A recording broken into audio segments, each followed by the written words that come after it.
Viskarstākās ziņas no krīzes punktiem.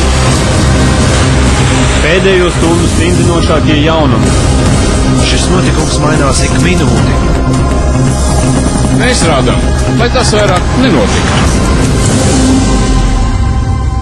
Esiet sveicināti, klāt raidījums Degpunktā.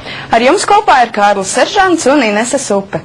Vakarā uz Liepājas šosejas sarkana motorlaiva pārbrauc pāri peldētājiem un bez sirdsapziņas pārmetumiem veic apdzīšanu pa pretējo jostu, ignorējot sarkano gaismu. Viss beidzās ar vērienīgu bēgšanu no policistiem. Labāk jau tomēr ir samaksāt to sodu, nevis mukt no policijas, vai ne? Nē. Gulbenē vairākas bārbijas ar zvērisku skatienu un motorzāģi rokā leca pa sava dzīvokļa logu, ziņo interneta portāls Piedzērušies pensionāri LV.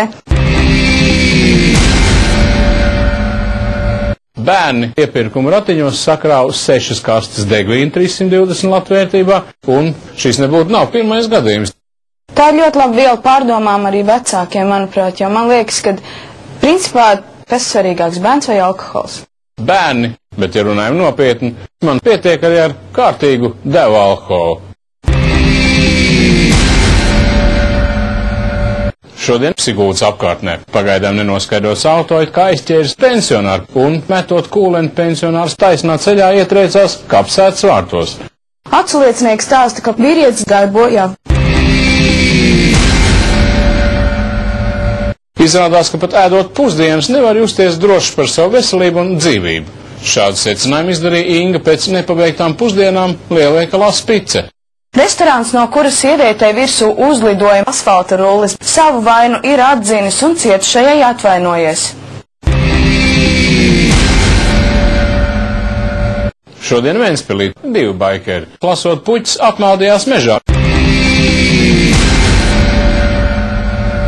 Šodien bruņot policisti ieradās 3 automašīnās un aplenca mūsu miskasti. Starp citu, Kārlis šodien saņēma vēstuli no it kā niknā suņa.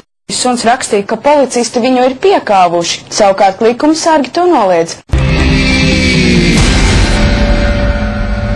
Laikrakstā Diena pašā pirmajā lapā jau ir redzams, kad piedzērušies ūdenslīdēji klaiņo pa Rīgu.